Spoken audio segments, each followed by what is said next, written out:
Hi everyone, it's Wednesday the 1st of November and this week's challenge set is the Slaughterhouse. We got Jesus as the star hero along with warriors starting charge to help us with these. Some of my favourite map sets, well, two of my favourite map sets and a fan favourite in Fish in a Barrel this week. Charge Warriors is going to make a lot of these super easy and super fun, particularly for me. So let's get on with the weekend events. Starting with 6 unlocks every hour instead of the usual 4, so more chances to open more crates, which is good if you're trying to farm for supplies.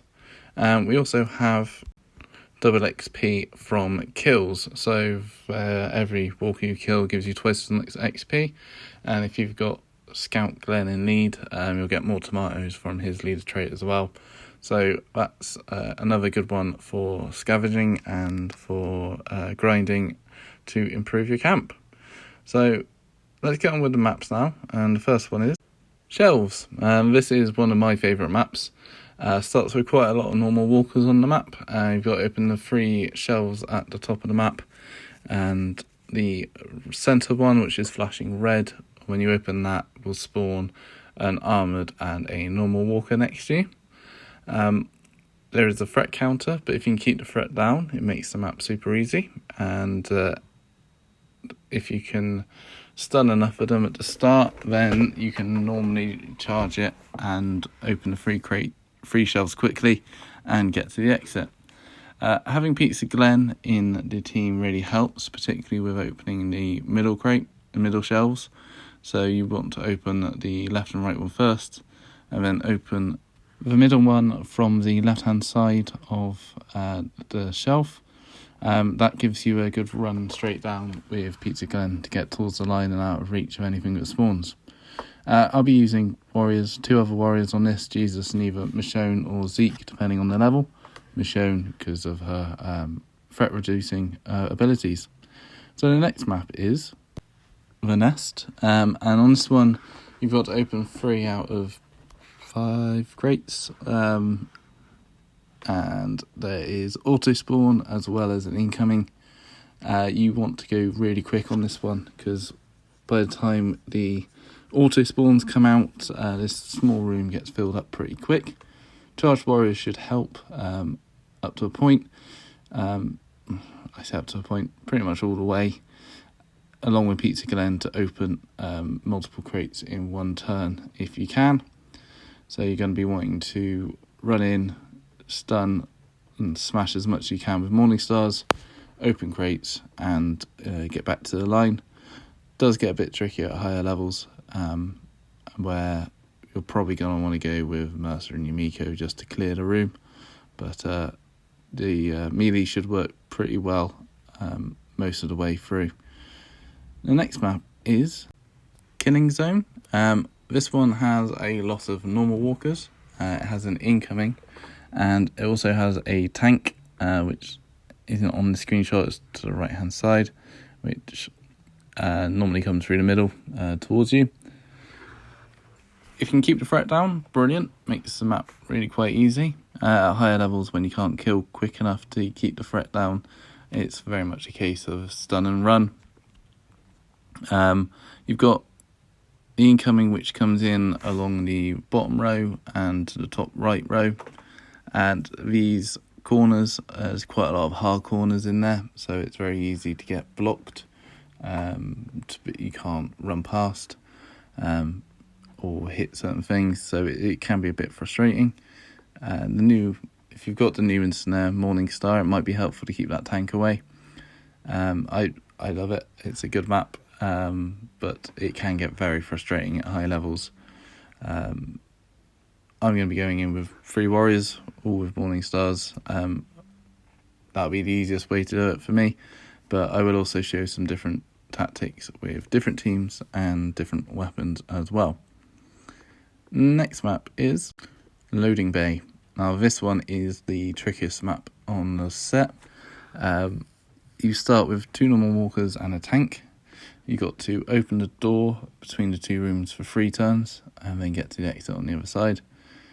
There's auto spawns, 2 come out of this pile every turn, and there's an incoming which come in down by the pile and on the top right hand side. You can spawn block the one on the top right hand side, and if you're using range I would recommend doing that.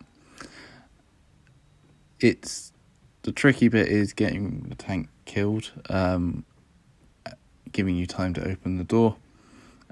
Once you have the door open, it looks like this, and there can be a walker which stands right in front of the door as you open it, meaning you can't go through until you've killed it or pushed it out of the way.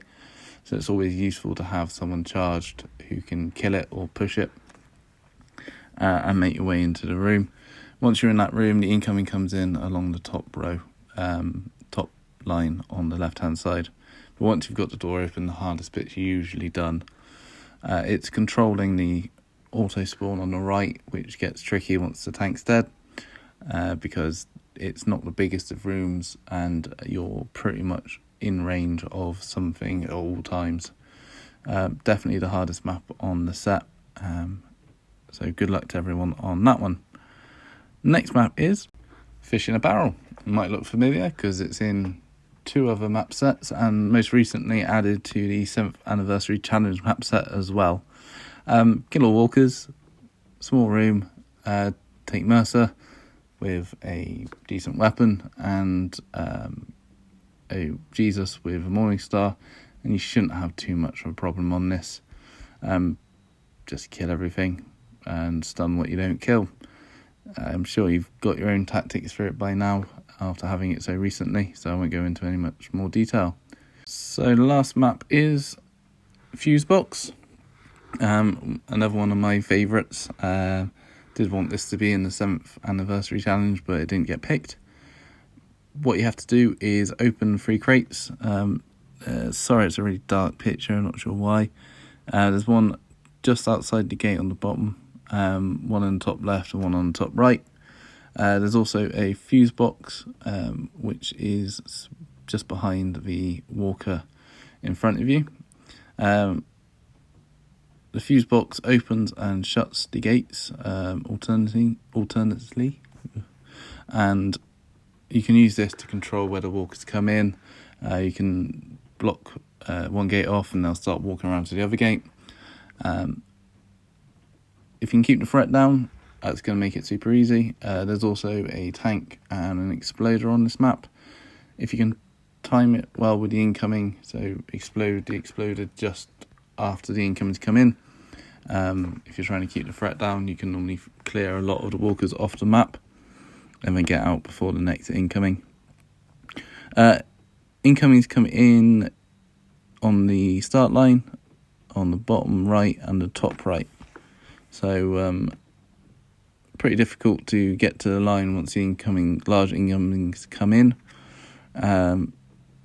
Pizza Glen's a good one on this, again being able to open crates and move, and also to be able to operate the fuse box and move as well, and that can be really handy towards the high levels when you're trying to. Those few extra spaces are going to be the matter between finishing and not finishing. That's pretty much it for this week, so thank you very much for watching and I will see you soon.